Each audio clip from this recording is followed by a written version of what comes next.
அனைவருக்கும் வணக்கம். இன்னைக்கு நாம அறிவோம் ஆஸ்ட்ரோ சேனல்ல எதை பத்தி பார்க்க போறோம் அப்படின்னா, மார்கழி பௌர்ணமி குலதெய்வ வழிபாடு பற்றி தான் பார்க்க போகிறோம்.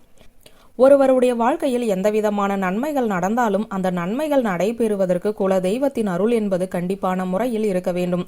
குலதெய்வத்தின் அருள் இருந்தால்தான் அவர்கள் வாழ்க்கையில் நல்ல முன்னேற்றம் என்பது ஏற்படும். அவர்களுக்கு நடக்கக்கூடிய சுப காரியங்கள் அனைத்தும் நடைபெறும். ஒருவேளை குலதெய்வத்தின் அருள் கிடைக்காத பட்சத்தில் எதற்கெடுத்தாலும் தடைகளும் பிரச்சனைகளும் வந்து கொண்டே இருக்கும். இப்படி கஷ்டப்பட்டு கொண்டு இருப்பவர்கள் மார்கழி மாத பௌர்ணமி தினத்தன்று குலதெய்வத்தின் அருளை எப்படி பெற வேண்டும் என்றுதான் பார்க்க போகிறோம். பொதுவாக அமாவாசை, பௌர்ணமி போன்ற தினங்களில் குலதெய்வ வழிபாட்டை மேற்கொள்ள வேண்டும் என நம்முடைய முன்னோர்கள் கூறியிருக்கிறார்கள். ஆண் தெய்வமாக இருந்தால் அமாவாசை தினத்திலும், பெண் தெய்வமாக இருந்தால் பௌர்ணமி தினத்திலும் வணங்க வேண்டும் என்றும் கூறியிருக்கிறார்கள்.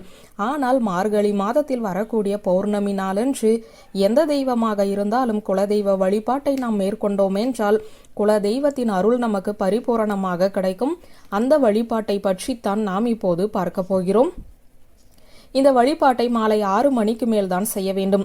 சந்திரன் முழுமையாக வானத்தில் தெரிய வேண்டும் என்பது குறிப்பிடத்தக்கது. இப்போது நாம் எப்போது வீட்டில் தீபம் ஏற்றுவது போல ஏற்றிக்கொள்ளுங்கள். அடுத்ததாக ஒரு தாம்பால தட்டை எடுத்து வைத்துக் கொள்ளுங்கள். அதில் உங்களுடைய 2 கைகளினாலும் பச்சரிசி எடுத்து அந்த தாம்பால தட்டில் போட வேண்டும். 3 முறைப்படி செய்ய வேண்டும். கை நிறைய எடுக்க வேண்டும் என்று இல்லை, ஆனால் 2 கைகளையும் சேர்த்து எடுத்து தாம்பாலத்தில் 3 முறை வைக்க வேண்டும். பிறகு அதற்கு மேல் தங்களிடம் இருக்கக்கூடிய சில்லறை காசுகளை போட வேண்டும். எண்ணிக்கை இதற்கு முக்கியம் கிடையாது. பிறகு அதற்கு மேல் வேப்ப இலைகளை பரப்ப வேண்டும்.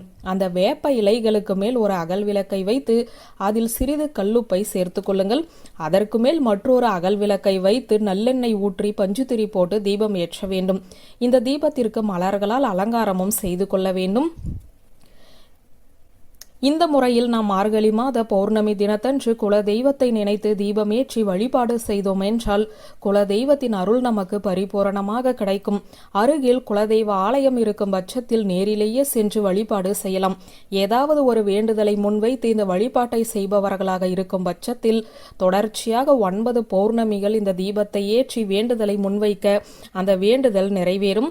இந்த ஒரு தீபத்தை முழு மனதோடு குலதெய்வத்தை நினைத்து ஏற்றுபவர்களுக்கு குலதெய்வத்தின் அருள் பரிபூரணமாக கிடைப்பதோடு செல்வ செழிப்புடனும் சிறப்பான வாழ்க்கையும் பெறுவார்கள் என்ற தகவலை கூறி இந்த வீடியோவை நிறைவு செய்கிறேன். நன்றி, வணக்கம்.